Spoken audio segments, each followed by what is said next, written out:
Bienvenue dans votre rétro-actu de la semaine sur Nord-Actu Télévision. Une semaine mouvementée pour l'hôtel Relais Saint-Hubert à Garoua. En effet, le samedi 10 octobre 2020, en début de matinée, l'établissement hôtelier en réhabilitation dans le cadre de la Coupe d'Afrique des Nations 2022 a été victime d'un accident.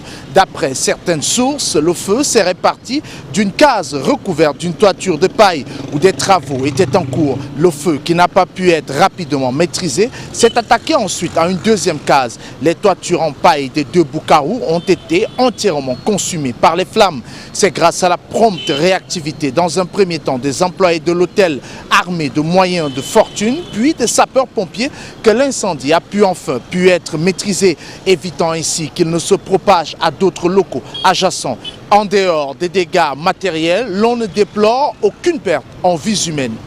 Une perte en vies humaines, par contre, il y en a eu cette semaine au quartier Canchinois où l'insécurité vient encore d'endeuiller une famille. Le corps sans vie d'un jeune homme âgé de 17 ans et recouvert de sang a été découvert dans une maison en chantier non loin du lieu-dit Carrefour Batman. La découverte macabre a été faite le samedi 10 octobre 2020 par les populations du quartier Canchinois. D'après certains habitants qui ont identifié le défunt, il s'agirait du nommé Faisal Ousmanou, un jeune homme bien connu des habitants du quartier. Le jeune homme aurait été assassiné par un individu encore non identifié. Une enquête a cependant été ouverte pour déterminer précisément les circonstances exactes de la mort et retrouver par la même occasion le meurtrier.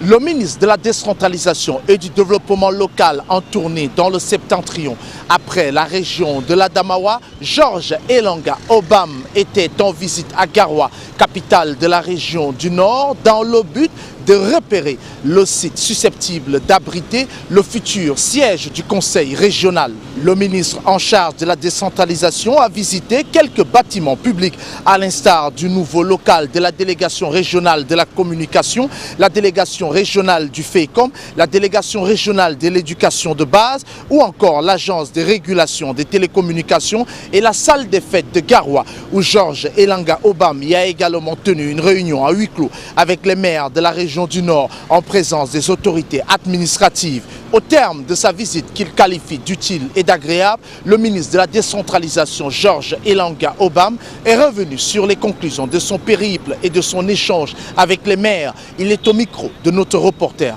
Les maires se sont appropriés les compétences qui sont les leurs.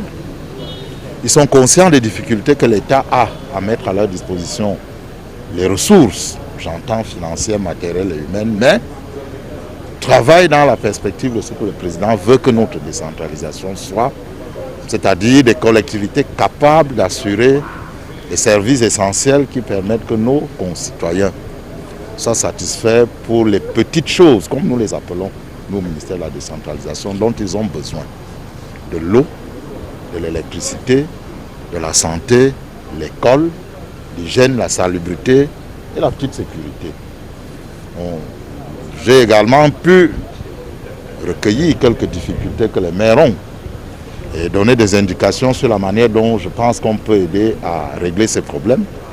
J'ai insisté sur la qualité de la collaboration qui doit régner entre les maires et les autorités administratives dans la perspective que les uns et les autres se soutenant, les uns et les autres se conseillant, on ait une décentralisation effective.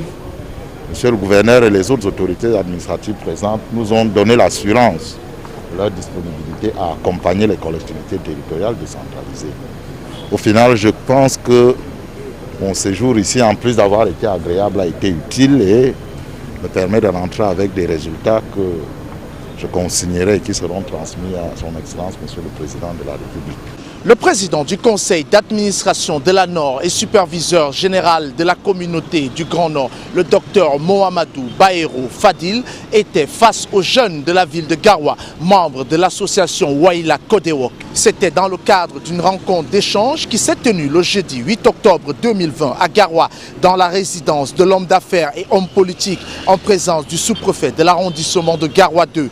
Lors des échanges, les jeunes de la ville de Garoua ont discuté avec le docteur Mohamedou Baïro Fadil sur les opportunités d'affaires dont ils pourraient bénéficier grâce à l'appui de l'homme d'affaires. Ces derniers, à séance tenante, promis de mettre à leur disposition le carnet d'adresses de la CGN afin que les jeunes de l'association puissent l'exploiter.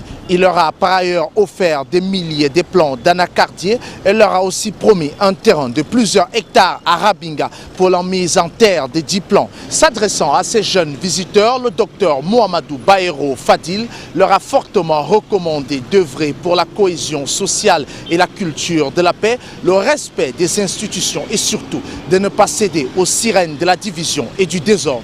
Une situation, comme vous le savez, qui est très difficile, voire même critique, eu égard à la crise anglophone dans notre pays qui perturbe sérieusement, et ce depuis 2016, la transmission des savoirs et des connaissances à la génération future de cette partie du pays.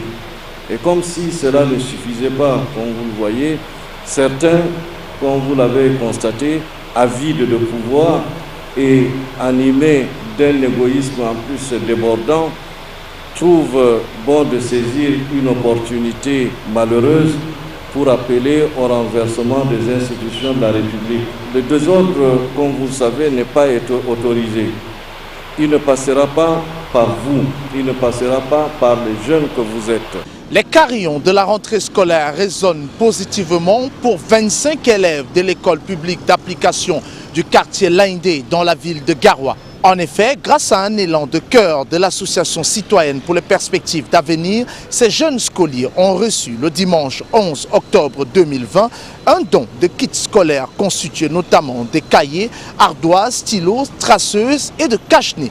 La cérémonie de remise de ces kits scolaires avait pour cadre le Lawana de Laindé et c'était en présence de Sa Majesté Saliou, Lawan de la chefferie de 3e degré de Laindé. Ce geste du président Oumarou Saliabo et de membres de l'association citoyenne pour les perspectives d'avenir permettra aux heureux bénéficiaires de prendre enfin le chemin des classes dès la semaine prochaine et ceci dans de meilleures conditions.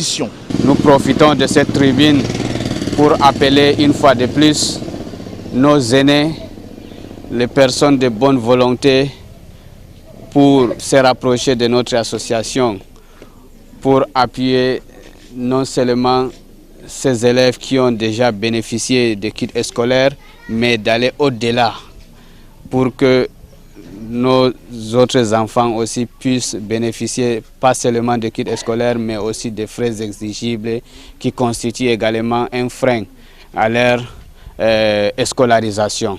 C'est un geste vraiment que nous remercions beaucoup, le geste qu'il a fourni pour ces jeunes du quartier et pour les parents, pour les didactifs scolaires qu'il a fourni à ses enfants. Vraiment, nous sommes tous très contents de son geste qu'il a réagi ici dans le quartier. C'est un remerciement total et c'est la joie totale pour toute la population.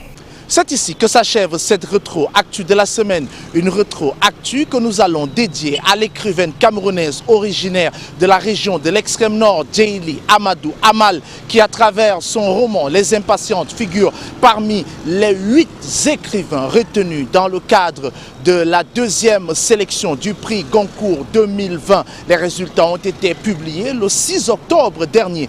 Pour rappel, la 3e sélection du prix Goncourt 2020 aura lieu le 27 octobre prochain et les résultats seront proclamés par l'Académie Goncourt le 10 novembre prochain. Nous souhaitons donc bonne chance à notre compatriote Djeily Amadou Amal. A très bientôt et restez fidèles au programme de Nord Actu Télévision disponible sur l'ensemble de nos plateformes. Votre fidélité nous honore.